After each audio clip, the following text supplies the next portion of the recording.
बोल नचनिया संगे जिम करेला न लेकिन ई मत छापम कि शिवानी सिंह खेसारी भैया से माफी मांगी ऐसे कैसे हम माफी नहीं मांगत कैसे हम गलती नहीं कइले मतलब शिवानी सिंह गलती हाँ, नहीं की है बस। गलती नहीं कइले लेकिन आप सबके लागता कि हम गलती कइले बानी त सॉरी लेकिन हम गलती नहीं कइले बाकी खेसारी के फैंस बार-बार रउआ के ट्रोल करता है कि शिवानी सिंह गलती कइले बाड़ी। हम नहीं कइले हुँ, हम अगर पूरा दुनिया भी आके कही कि शिवानी तू गलती कइले बाड़ू हाँ, गाना गा के तो हम ई जरूर कह सकतानी 2 पल खातिर कि गाना गा के हम जरूर गलती कइले बानी बिना समझले सोचले हम गा देले बानी हुँ, लेकिन ई गाना गलत नइखे और हम गाना गा के अच्छा। गलती नहीं कइले इजहरा बाकी के बताइए शिवानी दिनवा सिंह हो शॉर्ट काटेंगे उसमें। बहुत नु प्यारा हुँ, कि सटलो हटलो मरद सट जाला भगिए नु जाग जाला हमरा लिरिक्स नहीं याद उतना हाँ। लेकिन ये गाना हमें बहुत अच्छा लगेला हम मंच पे भी गाई नहीं गाना अच्छा और शिवानी सिंह जी देखिए एक और बात है कि मतलब शिवानी सिंह विवाद में तो रहना पसंद करती नहीं है।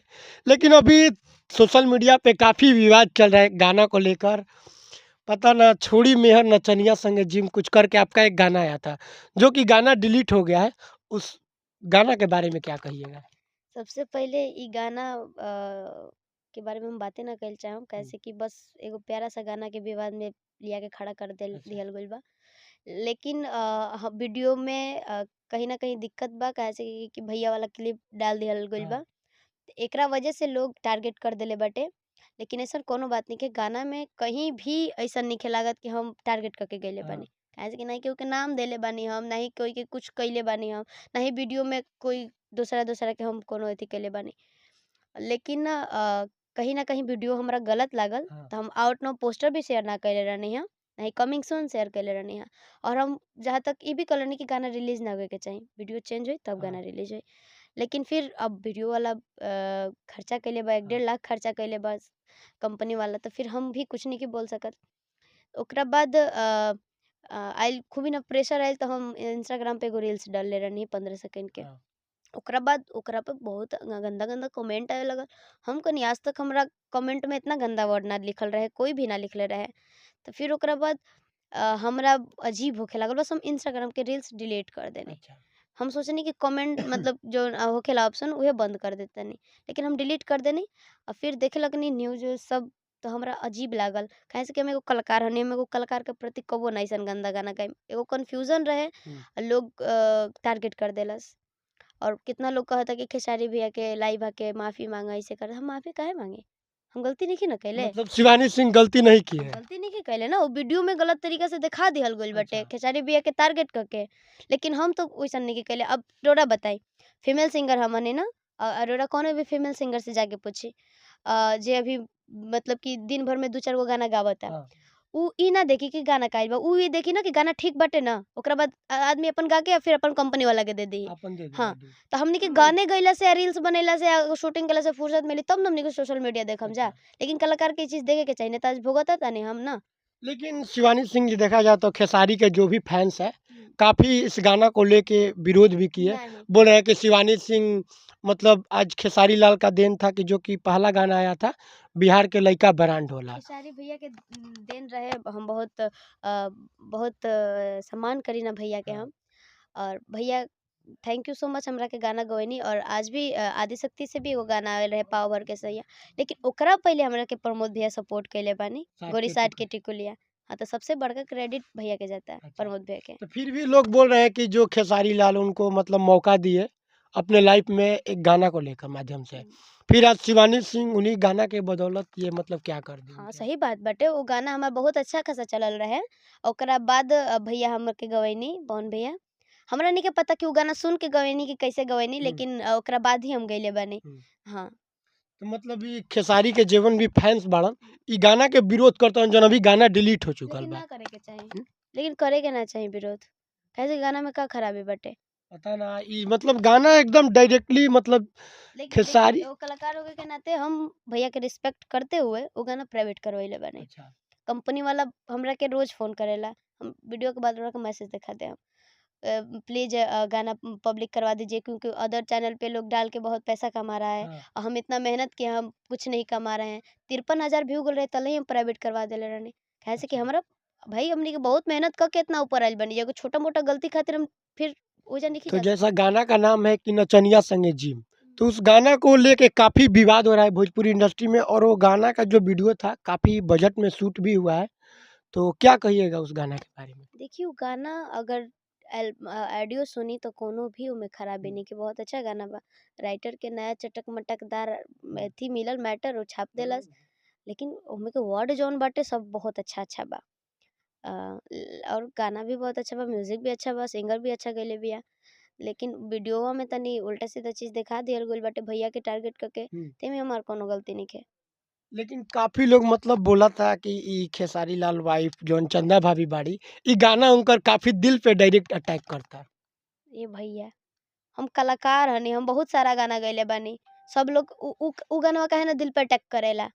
हम और भी त गाना गइले बानी कि तारा राजा जी के दिलवा टूट जाई, चाहे ले ले या सेंट गम कौआ, माथा के दर्द ई गानवा सबके लेके कोई हमरा से ना पूछेला कि शिवानी तहार मरद के माथा कैसे दर्द करे लागल, हुँ, चाहे कुछ भी ऐसे टॉपिक पे हमरा से बात ना कइलन जा। हुँ, आ ई एगो गाना का गइनी सबके बवाले हो गइल।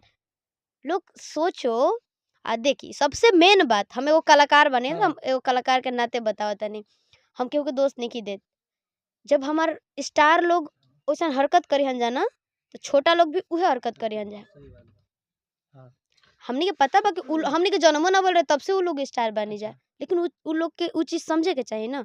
ई बताई जौन मतलब ई खेसारी लाल यादव के जौन जिम वाला वीडियो रहला का शिवानी सिंह देखले बाड़ी? ना भैया, हम हुँ, अपने गाना में देखनी है। तो मतलब ई गाना गावे से पहिले ना शिवानी गाना गावे सिंह से रील पहले के नहीं देखले ना नहीं? गाना गावे से पहले हम ना देखले रहनी आरती न्यूज़ पे हम ई चीज़ बोलले भी बानी हाँ, कि हम गाना गावे से पहले हम नइखी देखले ई वीडियो। और जब हमारा आउट नो वीडियो आइल ना पोस्ट करे के, तब फिर हम मना कर देनी, हम कहनी हम ना पोस्ट करब। हुँ, भले ज़्यादा प्रेशर आई तो हम एगो रील्स डाल देहम, जो कि हम डलले भी रहनी, हुँ, लेकिन गलत-गलत कमेंट की वजह से हम डिलीट कर देनी। लोग के ई लागता ना कि शिवानी गलती कइले बाड़ी त माफ़ी मांगस, त भई हम माफ़ी ना मांगम। अच्छा। काहे से कि हम गलती नइखे कइले। वो गाना हम बहुत अच्छा से गइले बानी, बहुत मेहनत से गइले बानी वो गाना, लेकिन वो वीडियो के वजह से आप सब हमरा के टारगेट करतनी जेती गलत बात बाटे। बाकी खेसारी के फैन्स ई चाहता कि शिवानी सिंह गाना गइली, उनकर फैन्स के बारे में रउआ का कहब? जे फैन्स खेसारी लाल लोग के के भी दिल हम के गलत नइखी बोल सकत, काहे से कि उ लोग शायद हमार मुँह से अभी हमर बात नइखी जा जनले। अगर उ लोग भी हमारे सामने खड़ा होखे, हैं? हुँ, उ लोग इतना गंदा-गंदा कमेंट करता, जिन जन हमारे सामने खड़ा होखियन, उ हमरा के इतना गंदा ना बोलिहन, जब जे शिवानी के करीब से जानता, हुँ। ठीक? अ, अगर एइजा उ लोग भी खड़ा रही तो उ लोग बात के समझे के कोशिश करी। जे जैसे कान भरत अब ये कैमरावा बंद हो जी, त हमनियो के 10 प्रकार के शिकायत बतियाइम जा। तो अच्छा। जे जैसन कान भरी ओइसन आदमी करेला। हुँ। तो उ लोग भी अगर हमरा सामने रही त हमरा के इतना गंदा ना बोलित। बाकी एगो बात और देखल जाओ तो शिवानी सिंह के पहिला सैड सॉन्ग रहला हुँ। और पहिला सैड सॉन्ग पे इतना विवाद का हाँ भैया, कहब? अब सैड सॉन्ग से हम बहुत दूर रही ना, काहे से कि सबके अपन एगो जोन होखेला ना, हुँ, गाना गावे के बजाए के। तो हम सैड सॉन्ग से बहुत दूर रही ना, लेकिन देवसैनी भैया बार-बार हमके सैड सॉन्ग हुँ, भेजस। काहे से कि उ देखत रहलन कि कबो गइले नहीं कि त गइहन त शायद चल जाई। हुँ। त अइसने गाना ना गवा देलन कि ढेरे चल गइल। एक लाइन से। ना भैया हमरा से ना हो पाई, हमरा लिरिक्स भी नइखे याद। हैं? नइखे याद हमरा लिरिक्स। पता ना वो गाना का मतलब कुछ टाइटल था ऐसे कि रनिया के छोड़ के नच इतना ही नचनिया बस बोल दो। नचनिया संगे जिम करेला। नचनिया हाँ, संगे? जिम करेला। अच्छा। ई गाना वो वीडियो देखले रहती तो हम कबो ना गइती। तो मतलब ये क्या लागता शिवानी जी गाना अगर डिलीट ना होई तो अब से कहाँ रही तू गाना? मिलियन में रही थी का?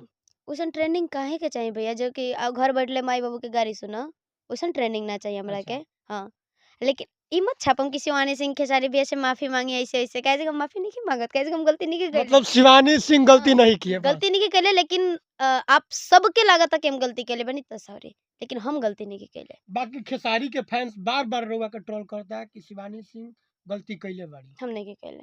हुँ, हम अगर पूरा दुनिया भी आके कही कि शिवानी तू गलती कइले बाड़ू हाँ, गाना गा के, तो हम ई ज़रूर कह सकतानी 2 पल खातिर कि गाना गा के हम ज़रूर गलती कइले बानी, बिना समझले सोचले हम गा देले बानी। हुँ, लेकिन ई गाना गलत नइखे और हम गाना गा के अच्छा। गलती नइखे कइले। बाकी ई बताई शिवानी सिंह जी जौन ई गाना गइला के बाद केकर-केकर अभी तक फ़ोन आइल रउआ पास? हमरा बेरी केहू के फ़ोन नइखे आइल भैया। मतलब बस शिवानी कैसन भैया गाना के गा जौन दी? देखैनी आपके उ उनकर मैसेज आइल बाटे, अच्छा। ओकरा बाद हमरा के कोई कॉल नइखे खेसारी कइले। भैया के कोनो मैसेज वगैरह कि अब मतलब अब शिवानी जेकर कैसन गाना मैसेज गा देली? देखैनी हम आपके उनकर मैसेज यानी कि बस, भैया के मैसेज। अच्छा। हुँ। चलिए देखिए शिवानी जी अब इतना पे हम वीडियो के बंद करम लेकिन एगो छोटा-सा और बात बोलब कि अभी ठंडा के समय बा और चाहम दर्शक के बीच एगो गाना हो जाए ठंडा स्पेशल कोई। ठंडा स्पेशल। हाँ, जाड़ा। हाँ, एगो भैया के गाना आइल रहे हाँ, कि जड़ा के दिनवा हो शॉर्ट काटेंगे उसमें। बहुत नु प्यारा कि सटलो हटलो मरद सट जाला भगिए नु जाग जाला। हमरा लिरिक्स नहीं याद उतना, हाँ। लेकिन ये गाना हमें बहुत अच्छा लगेला, हम मंच पे भी गाई नहीं गाना।